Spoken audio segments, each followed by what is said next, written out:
RRB எக்ஸாம்ல இந்த question ப்ரீவியஸா ratio and proposal வந்து கேட்டிருக்காங்க. அதாவது மொத்தமா 425 வாழைப்பழம் இருக்குது, பனானா இருக்குது. அதை 3 குரங்களுக்கு 8/3, 7/5, 8/5 ரேஷியோல பிரிச்சு கொடுக்குறாங்கன்னா அதுல 3வது குரங்குக்கு எத்தனை வாழைப்பழம் போகணும்னு கேட்கறாங்க, எத்தனை பனானா போகணும்னு கேட்கறாங்க. ரேஷியோ அண்ட் ப்ரொபோசல்ல இந்த மாடல் சம் கேட்கறாங்களா, எப்படி குயிக்கா சால்வ் பண்ணலாம்னு பார்க்கலாம். கொஸ்டின்ல மொத்தமா 425 வாழைப்பழம் இருக்குது. அதை 3 குரங்களுக்கு 8/3, 7/5, 8/5 ரேஷியோ பிரிச்சு கொடுக்குறாங்க. அதுல இந்த குரங்குக்கு, இந்த 3வது குரங்குக்கு எத்தனை வாழைப்பழம் போகணும்னு கேட்கறாங்க. இந்த மாடல் சம் கேட்டாங்களா.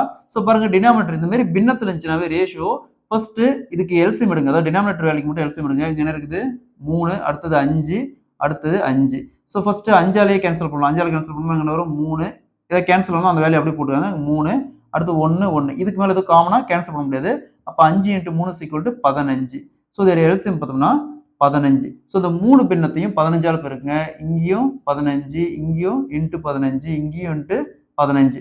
ஸோ பாருங்க, 15 3ஆல் கேன்சல் பண்ணா 5, அதே மாதிரி 15 5ஆல் கேன்சல் பண்ணா 3, அதே மாதிரி இங்கே 15 5ஆல் கேன்சல் பண்ணா 3. ஸோ இப்போ 8 × 5 40, அடுத்தது 7 × 3 21, அடுத்து 8 × 3 24. ஸோ இந்த பனானாவை, இந்த வாழைப்பழத்தை 40:21:24 ரேஷியோவில் பிரிச்சுமா யாருக்கு எவ்வளவு போகணும்னு தெரிஞ்சிடும். நமக்கு தேவை இந்த 3வது குரங்கு மட்டும்தான். அப்போ 3வது குரங்கோட ரேஷியோ பாருங்க 24. 24 வகுத்தல், எப்பவுமே வகுத்தல்ல டோட்டல் ரேஷியோ ஆட் பண்ணி போகணும். ஆட் பண்ணுங்க. ஸோ 40 + 21 61, 61 + 24 85. 85 × டோட்டல் வாழைப்பழம் 425. ஸோ 5ஆல கேன்சல் பண்ணுங்க 17. அதே மாதிரி இங்கே 5ஆல கேன்சல் பண்ணா 8 5 40, மீதி 2, 5 25. அகைன் 85 17 கேன்சல் பண்ணா 5 × 14 85. ஸோ 24 × 5 = 120.